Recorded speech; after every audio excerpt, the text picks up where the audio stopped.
Programme night addition में हम आपको खुश आमदीद कहते हैं। नाजरीन, पॉलिटिकल पोलराइजेशन इस वक्त सियासी दुश्मनी से आगे बढ़कर सियासी नफरत जैसे फेज़ में दाखिल हो गई है। बर्दाश्त और सब्र जो सियासत का बुनियादी उसूल हुआ करता है वो अब एग्रेशन का रूप धार चुका है। मेरा इशारा यकीनन उन्हीं वीडियोस की तरफ है जो गुज़श्ता हफ्ते मुस्लिम लीग नवाज़ के रहनुमाओं के साथ हुआ। मियाँ नवाज़ शरीफ जिनेवा में, जबकि मरीम नवाज़ उनके साथ थी, तो एक ख़ातून ने उन्हें ऐसे अल्फाजों से पुकारा जो ज़ाहिर है वो डिज़र्व नहीं करते थे। ऐसा नहीं होना चाहिए। फिर लंदन की एक ट्यूब में ट्रेन में वज़ीर दिफ़ा ख्वाजा आसिफ के साथ जो हुआ वो भी सब ने देखा। एक बुज़ुर्ग सियासतदान के लिए ऐसी गालम गलोच वाली ज़ुबान इस्तेमाल करना हरगिज़ किसी भी तरह से ये जस्टिफाइड नहीं है, ये नहीं होना चाहिए। इससे पहले साबिक चीफ जस्टिस काजी फायज़ ईसा और दूसरे कई लीगी रहनुमा इस नफ़रत या एग्रेशन को फेस कर चुके हैं। जाहिर है पाकिस्तान में तो कानूनी कार्रवाई इस पर हो सकती है, की जा सकती है, और कुछ ओवरसीज़ की निशानदेही करके उनके खिलाफ कार्रवाई भी की गई है, लेकिन ओवरसीज़ पाकिस्तानी बाहर के ममालिक में ऐसे किसी कानून के ताबे नहीं है। लिहाजा ये जो अदम बर्दाश्त का कल्चर है हमारे यहाँ, ये बढ़ता जा रहा है, which is wrong. Tehreek Insaf ने भी 3.5 साल हुकूमत की। उन्होंने कोई दूध और शहद की नहरें तो नहीं बहा दी थी, तो ये लोग भी बाहर जाते हैं, ये लोग भी अमेरिका, लंदन, यूरोप हर जगह जाते हैं, तो इन्होंने भी मुल्क के लिए कुछ ख़ास तो कुछ नहीं किया था। पंजाब में करप्शन उरूज पर थी, वो कहानियाँ ज़बान ज़द आम हैं। वहाँ इनके साथ ऐसा क्यों नहीं होता? मैं ये नहीं कह रही कि होना चाहिए, जस्टिफाई तभी होगा। बात यह है कि आपने अपने वर्कर्स की ट्रेनिंग क्या की है। नून लीगी हमने तो नहीं देखा कि कभी पीटीआई के किसी रहनुमा के साथ बाहर ऐसे कुछ हुआ हो। लीगी कारकुनान ने कभी ऐसी नफ़रत का इजहार नहीं किया। तो सवाल ये है कि सियासत में बढ़ती तलखी को कैसे रोका जा सकता है? इसकी क्या वजह है? इसकी कि तहरीक इंसाफ की मकबूलियत के साथ होने वाली रियासती ज़्यादतियाँ हैं, जो हुकूमती सलूक है वो है, जो लोग हैं उनके गुस्से की, और ऐसा सलूक जो किसी से ढका छुपा नहीं है। क्या ये जस्टिफाई करता है कि नून लीग के साथ ये सलूक किया जाए इस तरीके से? दूसरी तरफ जहाँ तहरीक इंसाफ की 24 नवंबर की एहतजाजी कॉल हुकूमत के लिए चैलेंज बनी हुई है, वहीं पर इसकी सबसे बड़ी इत्तेहादी जमात पाकिस्तान पीपल्स पार्टी भी अब हुकूमत से खुश नज़र नहीं आ रही है। Timing is very important. जब एक चैलेंज सामने आ रहा है पीटीआई के एहतजाज का, तो ऐन उस वक्त बिलावल भुट्टो भी जो है ना वो अपने गिले शिकवे सामने ले आए हैं। गुज़श्ता रोज़ बिलावल भुट्टो ज़रदारी ये शिकवा करते नज़र आए कि नून लीग जो हुकूमत है वो हुकूमत साजी के मुआहदे पर अमल नहीं कर रही है। क्या कहा बिलावल भुट्टो ने, ज़रा देखिए। हमारा जो मुस्लिम लीग का और पाकिस्तान पीपल्स पार्टी का मुआहदा हुआ उसका खिलाफ वर्जी हो रहा है। सियासत तो इज्जत के लिए किया जाता है और माजरत के साथ इस वक्त वफाक में ना इज्जत दिया जाता है और ना ही सियासत किया जा रहा है। मुझे तो अपना नाम जुडिशल कमीशन से एहतजाजन विथड्रॉ करना पड़ा, इसलिए हुकूमत वक्त ने जो हमसे आइन साजी के वक्त बात तय की कि पीपल्स पार्टी और मुस्लिम लीग की बराबरी की नुमाइंदगी होगी जुडिशल कमीशन में, उस बात से वो पीछे हटे, तो मैंने एहतजाजन अपना नाम भी विथड्रॉ किया और मैं उस मीटिंग में मौजूद नहीं था। सिर्फ यही नहीं, बिलावल भुट्टो जरदारी ने हुकूमत पर पीठ पीछे कानून साजी का भी इल्ज़ाम लगाया और कहा कि वो 26वीं आईनी तरमीम में मसरूफ़ थे और हुकूमत ने पीछे से इरसा एक्ट में तरमीम मंजूर कर ली। उन्होंने मज़ीद ये भी कहा कि हुकूमत पानी की तकसीम और केनाल्स पर जो तरीक़ाकार अपना रही है ये ठीक नहीं है। बिलावल भुट्टो जरदारी ने स्लो इंटरनेट और VPN की बंदिश पर भी हुकूमत पर तनकीद की। इससे पहले कि नून लीग की क़यादत बिलावल भुट्टो जरदारी के तहफ़्फ़ुज़ात दूर करती, पंजाब हुकूमत ने पीपल्स पार्टी की मुखालिफत के बावजूद ज़रूरी इनकम टैक्स बिल भी वो मंजूर करवा लिया। ऐसे में सवाल उठता है कि अगर मुस्लिम लीग नून ऐसे ही अहम फैसलों में इत्तेहादियों को नज़रअंदाज करेगी तो कितनी देर वो ऐसे हुकूमत ज़ाहिर है वो चलाएंगे। एक तरफ पीटीआई सड़कों पर आने के लिए तैयार बैठी है। अगर हुकूमत बर वक्त पीपल्स पार्टी के तहफ़्फ़ुज़ात को एड्रेस नहीं करती है तो ये मामलात क्या हुकूमती कंट्रोल से बाहर हो सकते हैं? इन सवालों का हम जवाब लेते हैं। साबिक वफाकी वज़ीर खुर्रम दस्तगीर साहब नून लीग के सीनियर रहनुमा हैं, नून लीग में एक मोतबर आवाज़ हैं, जो मियाँ नवाज़ शरीफ की तरह सियासी इख्तलाफात को भी बड़े धीमे लहजे से उनको डील करना आता है। पाकिस्तान के सियासी कल्चर को वो बखूबी समझते हैं, बल्कि हवाओं का रुख आइंदा क्या होगा इस पर भी बड़ा ज़बरदस्त उनके पास इंफॉर्मेशन होती है, सिचुएशन को भांप लेते हैं। मेरे साथ मौजूद हैं खुर्रम दस्तगीर साहब। अस्सलाम वालेकुम, बहुत बहुत शुक्रिया खुर्रम साहब आपका। खुर्रम दस्तगीर साहब, सबसे पहले तो जो अब पाकिस्तान पीपल्स पार्टी नाराज़ है, टाइमिंग आपको लगता है कि बड़ी सोच समझ कर चुनी है बिलावल भुट्टो ने? गिले शिकवों की, शिकायतों की, एक तरफ तहरीक इंसाफ सड़कों पर आने के लिए तैयार बैठी है और दूसरी तरफ बिलावल भुट्टो अब नाराज़ हो रहे हैं। नहीं, पीपल्स पार्टी के साथ आपको मालूम है कि 2006 में 18 साल पहले जब शहीद बेनज़ीर भुट्टो और मोहम्मद नवाज शरीफ ने मिसाक जमहूरियत साइन किया था, तो हमारी एक मुखालफत के बावजूद एक बुनियादी अंडरस्टैंडिंग है कि हमें इस मुल्क को जमहूरियत के जरिए और आइन की सरबुलंदी के लिए चलाना है। उसमें इख्तलाफात होंगे मुख्तलिफ इशूज़ के ऊपर, इकोनॉमिक पॉलिसी पे जिसने आपने एग्रीकल्चर टैक्स का जिक्र किया और उस पर हमारे इख्तलाफात हैं, लेकिन ये एक चैलेंज मैं समझता हूँ पीपल्स पार्टी को साथ रखने का और उनके साथ मुस्तकिल मुशावरत करने का, ये तो अपोजिशन से ज़्यादा अहम चैलेंज है मियां शहबाज शरीफ की गवर्नमेंट के लिए। तो हम सब ने इनको यही एडवाइस दी है कि वो इस सियासी जो कम्युनिकेशन का गैप है इसको फौरी तौर पर पूरा करें। वो तशरीफ ला रहे हैं वापस अभी बाकू से, और जैसे ही वो तशरीफ लाते हैं मसला ये है कि एक है ना कि अभी मुशावरत हुई नहीं और कुछ फैसले करने की कोशिश हो रही है। मुशावरत के बगैर फैसले कर लिए गए, वो तो कह रहे हैं हमें इज्जत भी नहीं दी जाती है, ना इज्जत है ना सियासत हो रही है यहाँ पे। जी, वो उनकी राय, इसकी तौजी बेहतर वही दे सकते हैं, लेकिन सदर जरदारी इस वक्त इस्लामाबाद में मौजूद हैं बतौर सदर के, तो कोई कम्युनिकेशन में रुकावट नहीं है। सिर्फ यही है कि उसके लिए ज़्यादा एक हुकूमत को कोशिश करनी है कि वो अपने वज़रा के ज़रिए, सियासी मुशीर भी हैं वज़ीर आज़म के, उनके ज़रिए एक मुस्तकिल मुशावरत का मतलब सिर्फ ये नहीं कि किसी दिन कानून साजी करनी है तो उसी दिन मुशावरत की जाए, बल्कि मुस्तकिल तौर पर उन्हें मुशावरत में शामिल करना है। और ये कई ज़्यादा अहम है जो आपने अपोजिशन के चैलेंज का जिक्र किया उससे। हाँ, लेकिन ये बात भी आप समझते हैं ये दुरुस्त है उनका गिला शिकवा के बिल पहले जो है वो फ्लोर पर आए, मुझे फिर कॉपी दी जाए, सब कुछ फाइनलाइज कर लें, मुझसे सिर्फ आप कहें कि आप वोट दे दें, तो ये बड़ी ज़्यादती है पाकिस्तान पीपल्स पार्टी कह रही है। पहले भी वो कहते हैं कि हमें पंजाब को लेकर भी उनके ऑलरेडी इतने ज़्यादा कंसर्न हैं, वो कहते हैं कि हमें तो फील ही नहीं होता कि हम इनके इतने आम इत्तेहादी हैं, हम हुकूमत में हैं। वो तो पहले से ही नाराज़ हैं आप लोगों से पंजाब के मामलात को लेकर। ये शहबाज शरीफ साहब तो तकरीबन हर हफ्ते उनको दावत देते हैं कि वो काबीना का हिस्सा बने और इस मुल्क की जो जिम्मेदारी है हाकिमियत की, उसमें जो उनका हिस्सा है बतौर एक बड़ी जमात के, तो अपनी जिम्मेदारी भी अदा करें। ये नहीं हो सकता कि सिर्फ गलबे का हिस्सा बनना है लेकिन मलबे का हिस्सा नहीं बनना। हमने मुश्किल फैसले करने हैं और उसमें पीपल्स पार्टी की हमें हमेशा पहले PDM गवर्नमेंट में भी हिमायत हासिल रही है और अभी भी हर मौके पर उन्होंने बहुत अच्छे तरीके से गवर्नमेंट को सपोर्ट किया और 26वीं तरमीम को तो लीड किया उन्होंने। हाँ। तो लिहाजा एक बड़ी अच्छी बुनियाद मौजूद है और उनकी जो अगर कोई ऐसी शिकायत भी हैं, कोई ऐसी शिकायत नहीं है जिसे दूर ना किया जा सके। तो यही मेरी जो अभी आपने बात की है कि गलबे का सिर्फ हिस्सा ना बने, मलबे का भी हिस्सा ले, मतलब कि कुछ जिम्मेदारियां भी उठाएं, तो ऐसे कौन से मामलात हैं जिससे पाकिस्तान पीपल्स पार्टी भागती है और वो जिम्मेदारी उठाना नहीं चाहती है कि कल को हम लोग जवाब देना हो?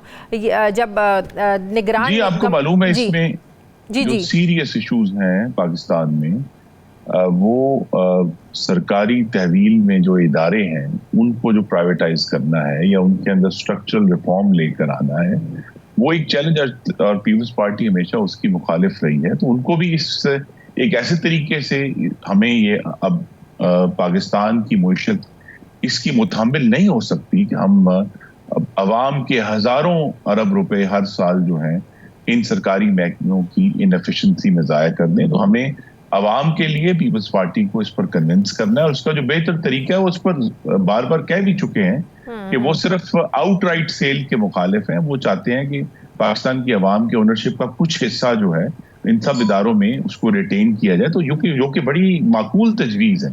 लेकिन ये कि इसके साथ जो शहबाज शरीफ साहब की हुकूमत है उसके सामने अब बहुत बड़े चैलेंजेस तो उन्होंने निपट लिए हैं। अल्हम्दुलिल्लाह महंगाई भी पहले से कम है और जो सियासी चैलेंज उठ रहा था उसको भी उन्होंने 26वीं आईनी तरमीम के तहत उससे निपट लिया है। लेकिन अब जो उनके सामने चैलेंज है मुईशत के अलावा वो यही है कि वो अपनी जो हवारी जमात है पाकिस्तान पीपल्स पार्टी, उसके साथ मुस्तकिल उनको अपने लूप में रखें। और दूसरा चैलेंज ये है कि वो जो हुकूमत के सारे अल्हम्दुलिल्लाह जो अचीवमेंट्स हैं उसको बेहतर तरीके से अवाम के सामने कम्युनिकेट करें। लेकिन ये सब कैसे हो सकता है? देखिए ना, एक चीज मैं इजाजत देंगे, देखिए जहां अचीवमेंट्स को सामने रखना है ना, तो अभी चंद दिन पहले इस्लामाबाद पॉलिसी इंस्टीट्यूट की रिपोर्ट भी आई इसके ऊपर कि पाकिस्तान में दहशतगर्दी तशवीशनाक हद तक बढ़ चुकी है। हमेशा इसका अंदाजा नहीं हो रहा, लेकिन अक्टूबर में 100 पाकिस्तानी जो हैं वो 48 हमले हुए और 100 पाकिस्तानी उसमें शहीद हुए, जिसमें 52 जो हैं वो सिक्योरिटी फोर्सेस के लोग थे। तो लिहाजा ये मामला जो है इसकी तशवीश बढ़ रही है। और हमें यहाँ भी एक बहुत बड़ा चैलेंज है कि सब जमातों को साथ लेकर, पीपल्स पार्टी आपको मालूम है कि टेररिज्म के मामले में उन्होंने हमेशा बड़ी एग्रेसिवली बात की है, तो उनको इस मामले में भी लूप में लेकर ये दहशतगर्दी जो खैबर पख्तूनख्वा में और बलूचिस्तान में बढ़ रही है, और खास तौर पर खैबर पख्तूनख्वा की हुकूमत जो है जो हर वक्त वफाक पर हमले की धमकियां देती है और कफन इस पे मैं बात करती हूँ, इस पे मैंने आपसे बात करनी है ना। जो रिपोर्ट का एक चीज बड़ी अहम है, उसमें वाज़ेह तौर पर लिखा है कि खैबर पख्तूनख्वा के जो जुनूबी अजला हैं वहां सूबाई हुकूमत की रिट खत्म हो चुकी है, और वो रात को वहां तहरीक तालिबान और उनके जो साथी गिरोह हैं वो वहां जुनूबी अजला में बाकायदा तौर पर रात को सड़कों पर गश्त करते हैं। तो यह जो असल चैलेंजेस है पाकिस्तान के, हमें उस पर बात करनी है। और जो अपोजिशन का जी एहतजाज हो रहा है, नहीं हो रहा, कल होगा, 24 को होगा, उससे ज्यादा अहम बात यह है कि पाकिस्तान के अवाम की जानें और उनके माल की हिफाजत करें, और ये दहशतगर्दी का चैलेंज है उससे निपटें। अच्छा, पाकिस्तान पीपल्स पार्टी जिस तरीके से समझती है कि उनको इम्पोर्टेंस मिलनी चाहिए, लेकिन आप समझते हैं कि अब फैसलों में शामिल होने के लिए या फैसलों में अपनी उन्होंने जाहिर है कोई रिकमेंडेशन देनी है, फैसलों में येस और नो कहना है, अपना गुड एंड बैड्स बताना है, तो वो आप समझते हैं कि कैबिनेट में शमूलियत इसके लिए बहुत ज़्यादा ज़रूरी है? आप अपनी इजारादारी भी रखना चाहते हैं, लेकिन जिस सर्कल में फैसले होते हैं आप उस सर्कल का हिस्सा बनना ही नहीं चाहते हैं, तो इम्पोर्टेंस आपको कैसे मिलेगी? क्या पाकिस्तान पीपल्स पार्टी इस वजह से कैबिनेट का हिस्सा नहीं बनती है कि वो जवाबदेह होना ही नहीं चाहती है अवाम के आगे? जी, ये बिल्कुल आपकी दुरुस्त सोच है। जो सारे मुश्किल मामलात हैं, मसलन IMF के साथ जो पाकिस्तान की एक मुश्किल डील हुई है, वो आसान फैसले नहीं है, उसको इम्प्लीमेंट करना है। और बहुत सारे जो मुईशत के अंदर स्ट्रक्चरल इश्यूज अब खड़े हो गए हैं, मसलन अभी बिलावल साहब ने पानी का जिक्र किया। अब ये सारे ऐसे मामलात हैं जिनको सिर्फ जज्बात या सूबाइयत की बुनियाद पर हल नहीं किया जा सकता, उसमें हमें कहीं ना कहीं शफाफियत और जिम्मेदारी भी लेकर आनी है। और हमने ये देखा है, बिलावल साहब मेरे साथ उस काबीना में वफाकी वजीर थे, मेरे कॉलीग थे, कि जब आप काबीना के अंदर होते हैं तो आपके सामने वो सारी जो रेलेवेंट इंफॉर्मेशन है, जिस या वो तमाम शवाहिद हैं जिनकी बुनियाद पर फैसले होने हैं, वो आपके सामने आते हैं रूटीन में, क्योंकि आप वहां मौजूद हैं। लेकिन जब आप मौजूद में नहीं होते तो फिर ना ही आपको वो इन्फॉर्मेशन मिलती है, ना ही आपके सामने वो शवाहिद आते हैं। तो लिहाजा आप सिर्फ फैसलों को क्रिटिसाइज कर सकते हैं, लेकिन उसके पीछे जो सोच होती है या जिस बुनियाद पर वो फैसला करते हैं उससे आप आगाह नहीं होते, तो बड़ा आसान हो जाता है क्रिटिसाइज करना। जिस तरह मैंने कहा कि अगर कोई भी अगर हुकूमत सख्त एक्शन लेने का फैसला करती है, जिस तरह दहशतगर्दी बढ़ रही है, तो वो बड़ा आसान है क्रिटिसाइज करना कि नहीं हम तो जो है किसी फौजी ऑपरेशन के हक में नहीं है। लेकिन हकीकत यही है कि ये सारे इश्यूज बड़े सीरियस हो रहे हैं और इस पे सब जमातों तो इसके लिए क्या नून लीग कायल करने की कोशिश कर रही है पाकिस्तान पीपल्स पार्टी को? आप कैबिनेट का हिस्सा बने या पाकिस्तान पीपल्स पार्टी के कुछ कहा जाता है कुछ खास मुतालिबात हैं काबीना में शामिल होने के लिए, जिसके लिए वक्त चुना है? एक तरफ पाकिस्तान तहरीक इंसाफ के एहतजाज की कॉल है, वो हुकूमत के लिए चैलेंज है, और दूसरा ऊपर से लाके उन्होंने अपना एक प्रेशर डाल दिया है हुकूमत पर। कोई खास इसका आपको लगता है कि टाइमिंग इज इम्पॉर्टेंट अपने मुतालिबात मनवाने के लिए? नहीं, मैं नहीं समझता कि टाइमिंग उतनी अहम है। पिछले 8 महीने में गालिबन वज़ीर आज़म साहब 1 दर्जन से ज़्यादा दफ़ा उन्हें दावत दे चुके हैं, और ये बात कम नोट की गई है कि अभी भी बहुत सारी कलीदी वजारतें जो हैं वो खाली हैं, वो इस वक्त एडिशनल चार्ज पे हैं। इसीलिए कि पीपल्स पार्टी से बारहा ये कहा गया है कि आप आकर हुकूमत का हिस्सा बने।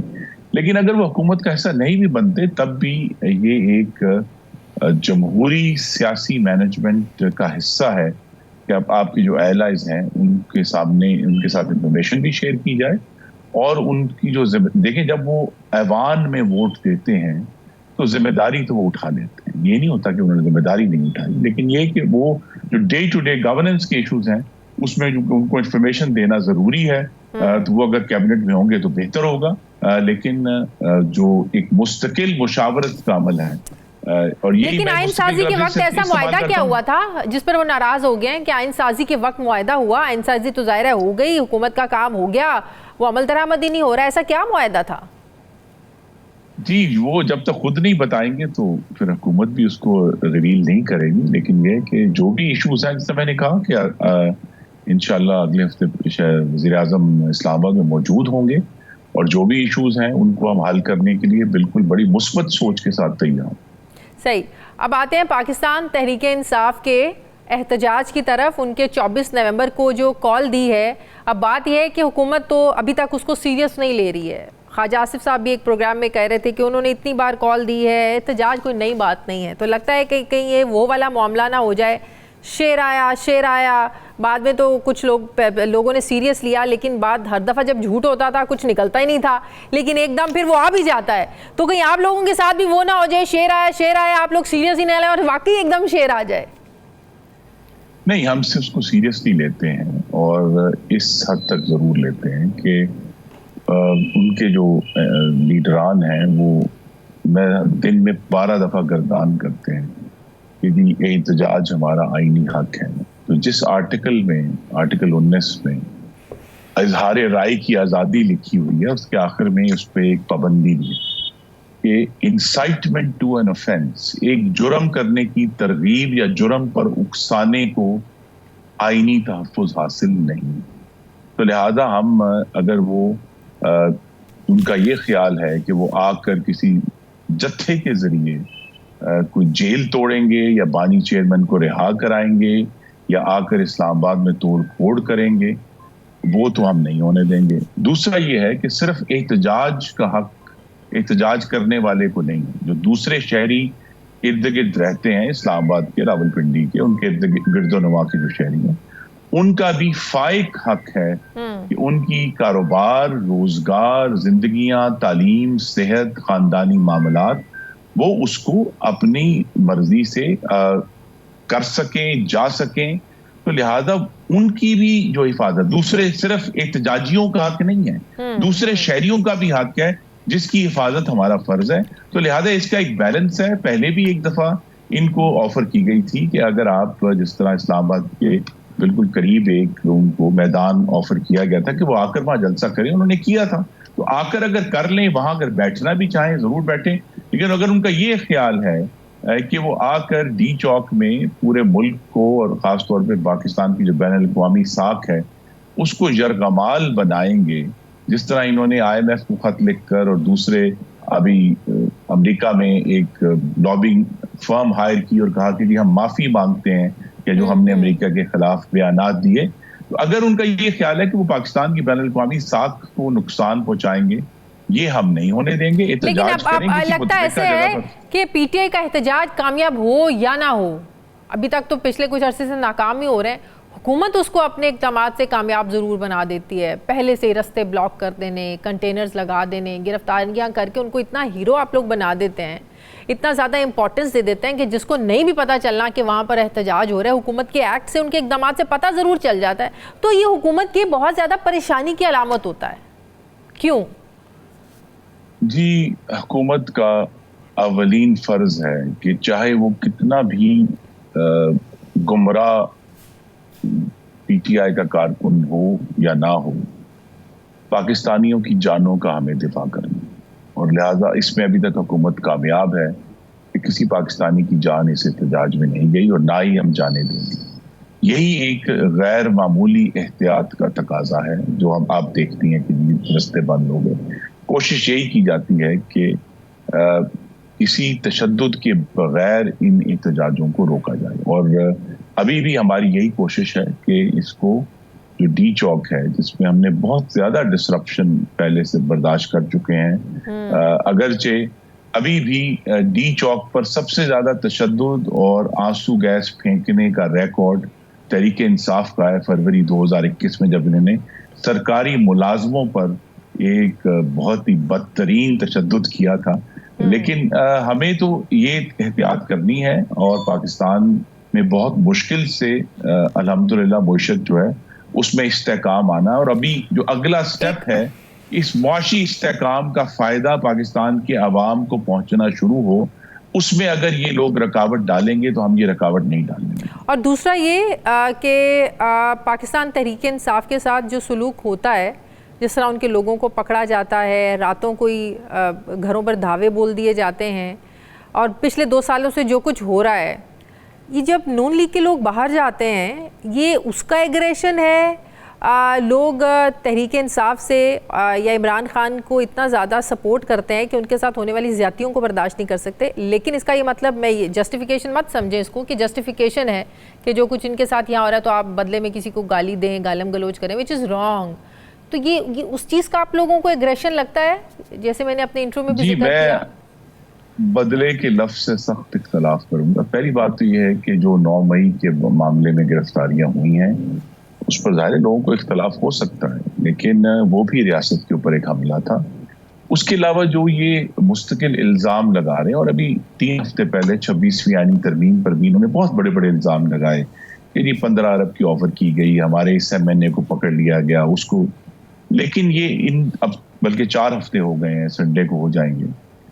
इन 4 हफ्तों में किसी एक इल्ज़ाम का सबूत भी पेश नहीं कर सके, और आज भी हम इंतजार कर रहे हैं कि अपने जो ये हर दफा एक एलेज करते हैं कि जी हमारे साथ ये जुल्म हो गया। पहली तो बात ये है कि इनको दिखाना है कि कहाँ जुल्म हुआ है, और वो अभी तक नहीं दिखा सके। दूसरा ये है कि ये जो मुस्लिम लीग नून के माहिदीन के साथ बदतमीजी है, ये अब पहली बात, ये उन हर जमात के लीडर का ज़र्फ उसके कारकुनों के अमल में नजर आता है। तो मोहम्मद नवाज शरीफ के जो कारकुन हैं, उनका जो ज़र्फ है, उनका जो एक बुनियादी एहतराम है पाकिस्तानियों के लिए, वो हमारे कॉन्डक्ट में नजर आता है। और इमरान खान का जो एक तशद्दुद और बुग़्ज़ और इंतकाम का जो मिजाज है। लेकिन अभी देखिए, आपके नाज़रीन से बड़े अदब से अर्ज करूंगा, जो ख्वाजा आसिफ साहब के साथ हुआ है, ये एक रेड लाइन क्रॉस हुई है। उनको कत्ल की धमकी दी गई है, और उनको बाकायदा कहा गया है कि एक हथियार का नाम दिया गया कि आपको जो है हम एक खंजर के जरिए हम आपको कत्ल करेंगे। तो लिहाजा अब ये मामला जो है ये सिर्फ गुफ्तगू तक नहीं रहा, और ये एक ऐसी चीज है, कत्ल की धमकी, जो दुनिया के हर मुल्क में काबिल ताज़ीर है। इसको पकड़ा जाएगा इंशाअल्लाह। ठीक है, बहुत बहुत शुक्रिया। साबिक वफाकी मुस्लिम लीग नून के सीनियर रहनुमा खुर्रम दस्तगीर साहब मेरे साथ थे। बहुत बहुत शुक्रिया आपका। मुझे ब्रेक लेने नाज़रीन, वापस आते हैं छोटे से वक्फे के बाद।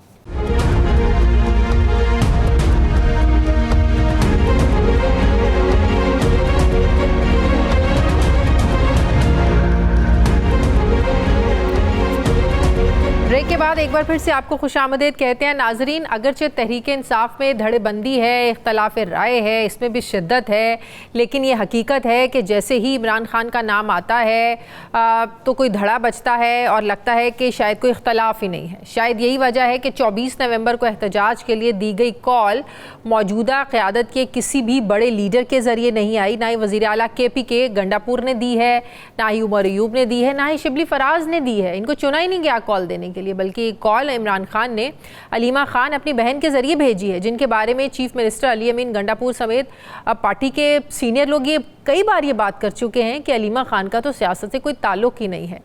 वैसे तो अभी भी पार्टी के अंदर से ये खबरें आ रही हैं कि 24 नवंबर को एहतजाज की जो कॉल है, पार्टी क़यादत जो है, सीनियर जो लोग हैं, बड़े रहनुमा हैं, वो इससे खुश नहीं हैं। उन्हें फाइनल कॉल की टाइमिंग और ग्राउंड रियलिटीज़ पर तहफ़्फ़ुज़ात हैं, वो इस फाइनल कॉल को कॉल ऑफ यानी वापस लेने के लिए वो चाहते हैं कि अडयाला जेल जाएं, इमरान खान से हम बात करें कि ये वक्त ठीक नहीं है।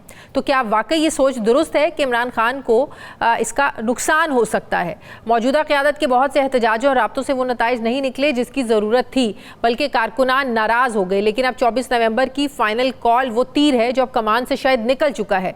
अब ये कॉल 4 मुतालबात के पूरे होने पर ही वापस ली जा सकती है। कहा जा रहा है कि सबसे बड़ा मुतालबा है इमरान खान की रिहाई का, कि इमरान खान को फौरी रिहा किया जाए। दूसरा मुतालबा है 26वीं आईनी तरमीम को रिवर्स किया जाए।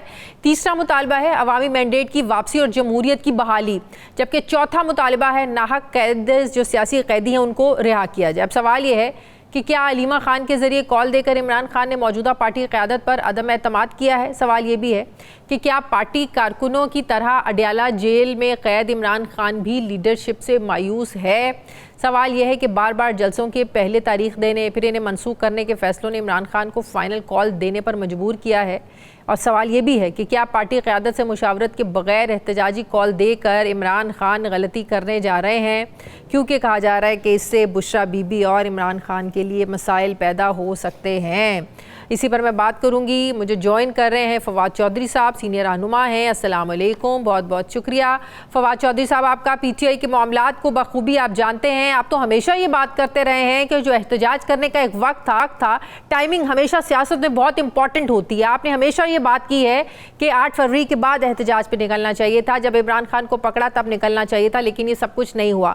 उसके बाद हमने देखा कि जब जब एहतजाज की कॉल दी तहरीक इंसाफ ने, वो एहतजाज नाकाम ही हुआ है, वो अपने मकासद को पूरा नहीं कर सका। लेकिन अब की जो एहतजाज की कॉल है, डू यू थिंक कि ये दुरुस्त वक्त है जब इमरान खान को भी बहुत से मुकदमात में ज़ाहिर ज़मानत मिली, बुशरा बीबी ज़मानत पर हैं, उनको रिहाई मिल चुकी है, ये वक्त दुरुस्त नहीं है? देखिए शाजिया, बात यह है कि पाकिस्तान का जो मसला है वो तो एक ये है कि तहरीके इंसाफ से जो इनकलाब है वो मैनेज नहीं हो रहा, और दरमियान में पाकिस्तान जो है वो सफ़र कर रहा है। अब मसला ये है कि अगर इमरान खान एहतजाज की कॉल ना दें तो इस वक्त वो क्या करें? टाइमिंग की भी बात आपकी दुरुस्त है। फिर मेरी नज़र में अलाइंस पहले होना चाहिए किसी भी बड़ी तहरीक से पहले, क्योंकि इसमें तो कोई शुबा नहीं है ना कि पीटीआई ही मुल्क की सबसे मकबूल जमात है, इमरान खान ही सबसे बड़े लीडर है पाकिस्तान के, इसमें कोई दो राय नहीं है। सिर्फ ये है कि इसको चैनलाइज कैसे किया जाए। सिर्फ मकबूलियत या पॉपुलैरिटी तो इनफ नहीं है, तंजीम नहीं है कि जो कि लोगों को चैनलाइज कर सके, बाहर निकाले। जिस तरह बांग्लादेश में था कि स्टूडेंट फेडरेशन थी ऊपर से नीचे तक, उन्होंने लोगों को चैनलाइज कर लिया, स्टूडेंट्स निकल आए। इस तरह का कोई पीटीआई का सेटअप नहीं है। दूसरा, पीटीआई हो, पीपल्स पार्टी हो, पीएमएलएन हो, देखिए ये जमातें मिलिटेंट नहीं है। ये इनके ऊपर अगर बंदूकों वाले चढ़ जाएं या कोई डंडे सोटे लेके लोग चढ़ जाएं तो ये उसका तशद्दुद का मुकाबला तशद्दुद से नहीं कर सकते। ये एक्चुअली एक अच्छी बात है कि मुल्क की नेशनल पार्टीज जो हैं वो वोट के जरिए ही तब्दीली ला सकती हैं, उनके पास मिलिटेंट पावर नहीं है। बदकिस्मती से हमारे जो अरबाब इक़्तिदार हैं वो इस चीज़ को भी अगले की कमजोरी समझ रहे हैं। और बिल्कुल सही बात है, हम जैसे लोग जो हैं जो कि बंदूकें उठा के पहाड़ों पे नहीं चढ़ सकते, हम लोग तो एलिमिनेट हो जाएंगे। हमें तो एलिमिनेट कर भी दिया पॉलिटिक्स से, टुडे मुक्के मार के निकाल दिया। आप कह रहे हैं कि इमरान खान के पास कोई ऑप्शन नहीं है, वो फाइनल कॉल ना दे तो क्या करें?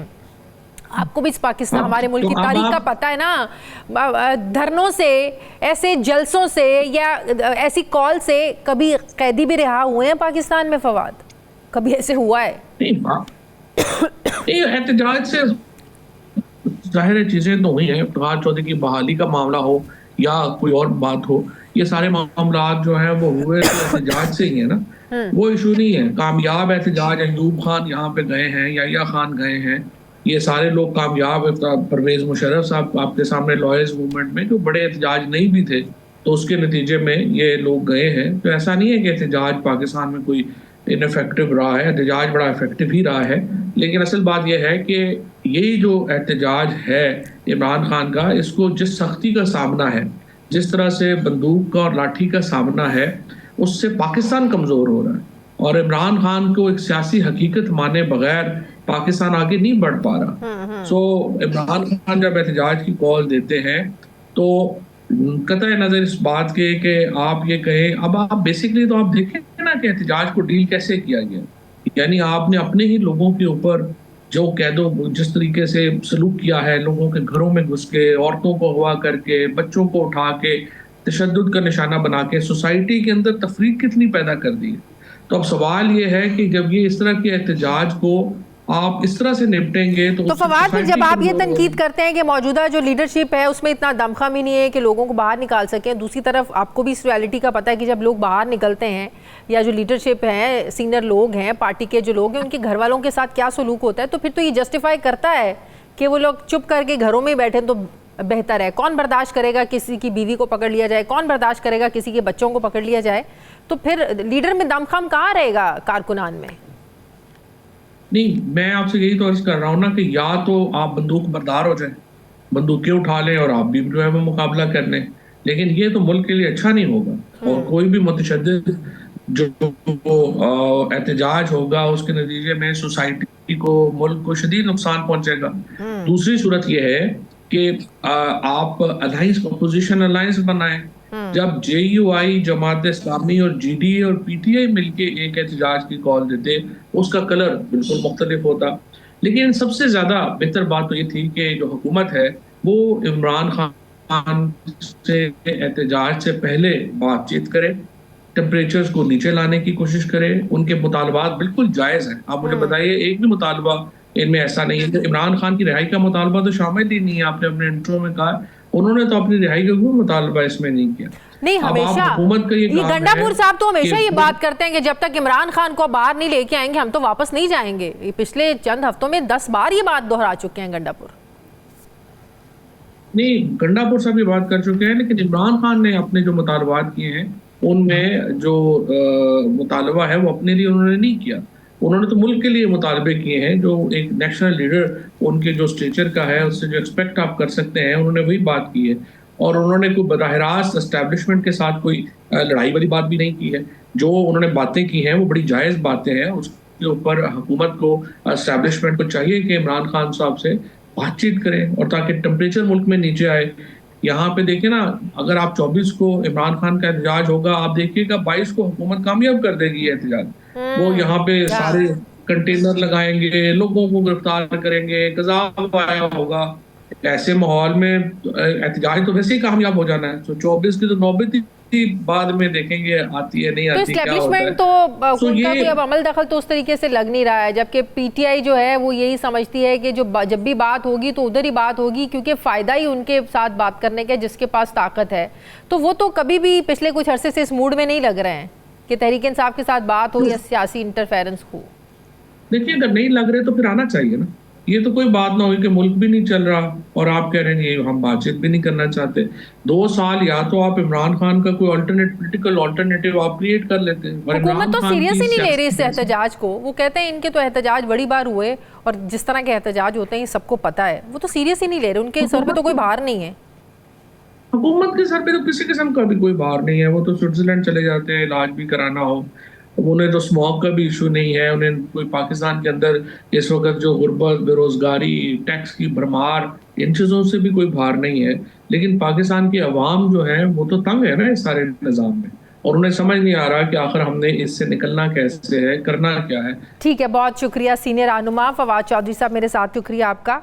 नाज़रीन, मुझे प्रोग्राम में एक ब्रेक लेनी है, वापस आते हैं एक वक्फे के बाद।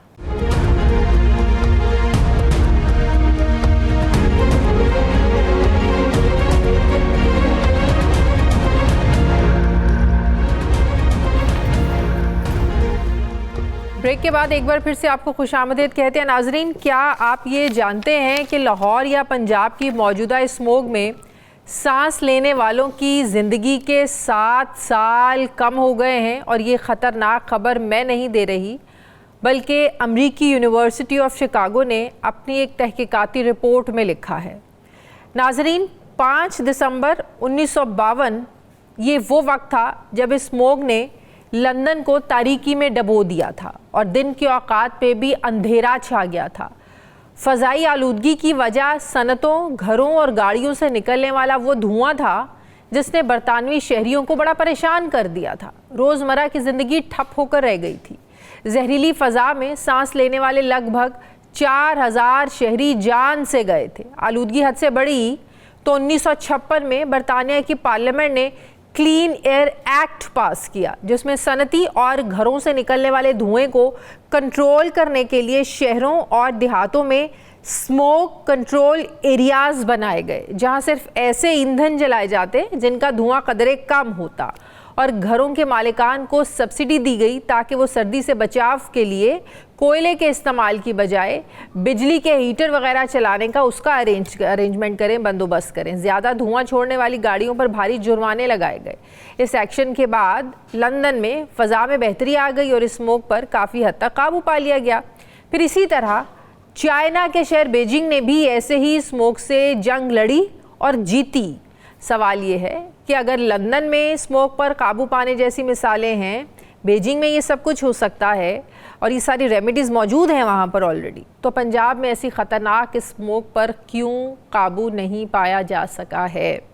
आज लाहौर समेत पंजाब के मुख्तलिफ शहरों में फ़ज़ाई आलूदगी इस हद तक बढ़ चुकी है कि जहरीली फ़ज़ा में सांस लेना भी मुश्किल हो गया है, जिसकी वजह गाड़ियों, फैक्ट्रियों और ईंटों के भट्टों से निकलने वाला धुआं है।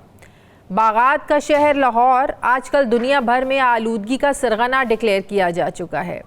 ग्रीन लॉकडाउन के बावजूद शहर का एयर क्वालिटी इंडेक्स 700 से भी बढ़ गया है। ये लॉकडाउन लगाने, ग्रीन लॉकडाउन के बाद की मैं सिचुएशन आपको बता रही हूँ। जहरीली फ़ज़ा में सांस लेने से आँखों, गले और फेफड़ों की बीमारियाँ फैल रही हैं। डॉक्टर्स कह रहे हैं कि गले का कैंसर भी इससे हो सकता है। महकमा सेहत पंजाब के मुताबिक अब तक 1,31,000 से ज़ायद लोग इस स्मोक से मुतासर हो चुके हैं।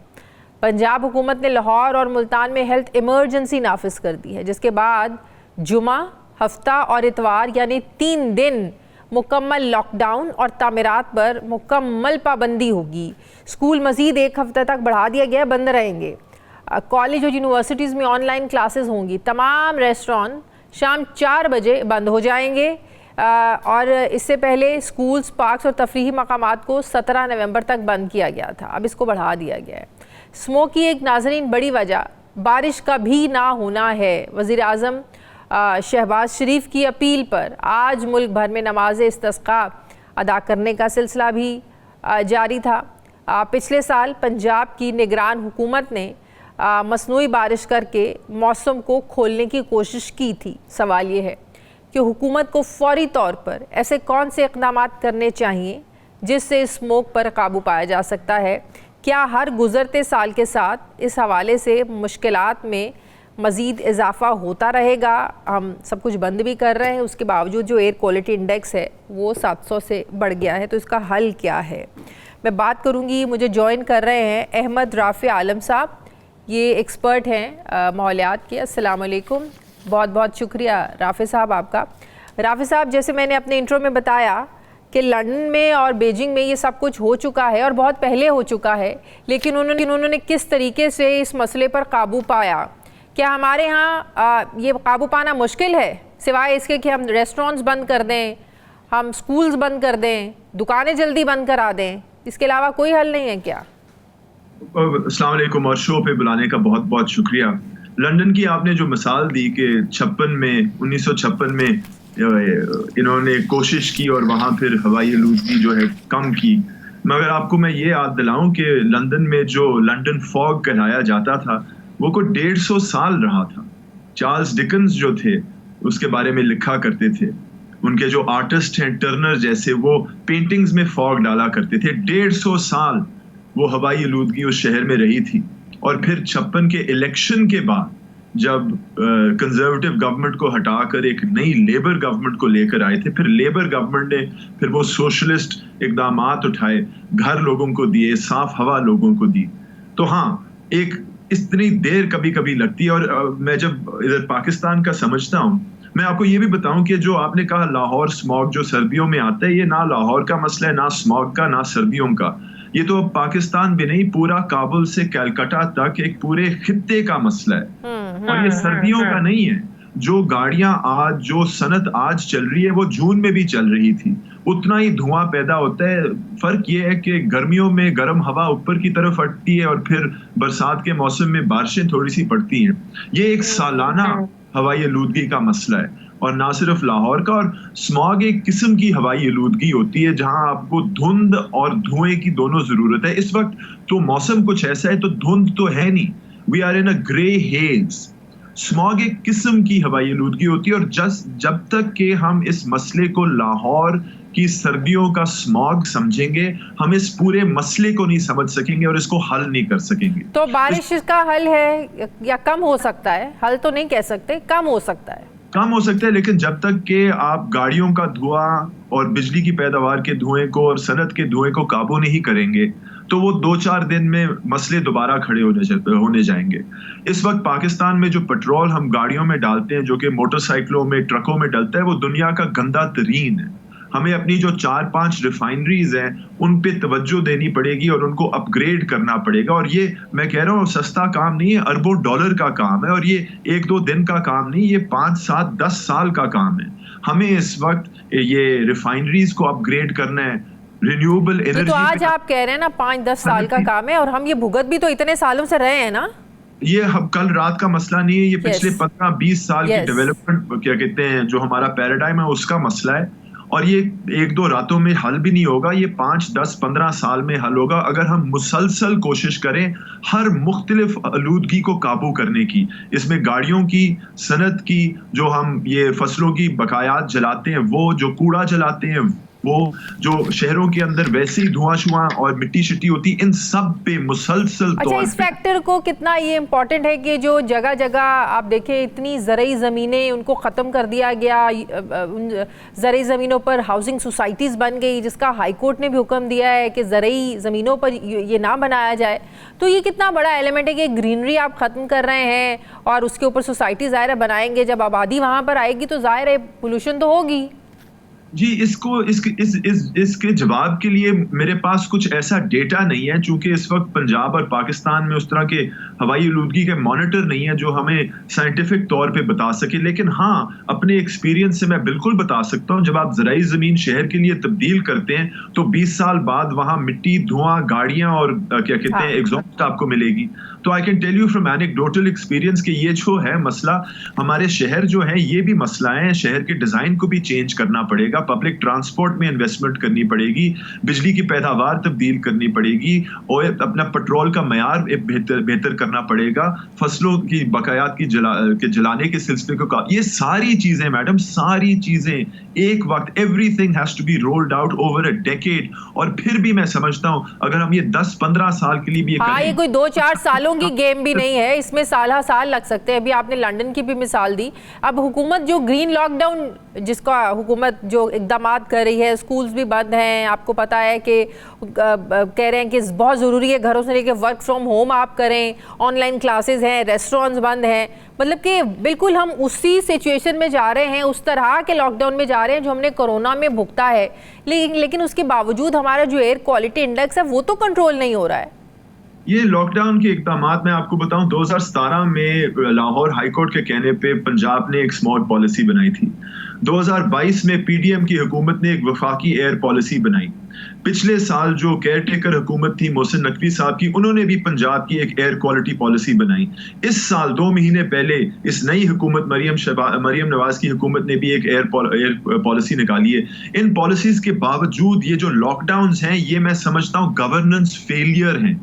ये मानना है कि जो भी इक़दामात तय किए गए थे हवाई आलूदगी को काबू करने के लिए पिछले 7-8 साल से, उन पर कोई जो है अमल नहीं किया गया, and this is the result. हमारे बच्चे स्कूल नहीं जा सकते। ठीक है, बहुत बहुत शुक्रिया माहिर माहौलियात अहमद राफिक साहब मेरे साथ थे, बहुत शुक्रिया आपका। नाज़रीन, प्रोग्राम का वक्त खत्म हो गया। फीडबैक दें, अपना ख्याल रखें, मुझे इजाज़त दें, अल्लाह हाफिज़।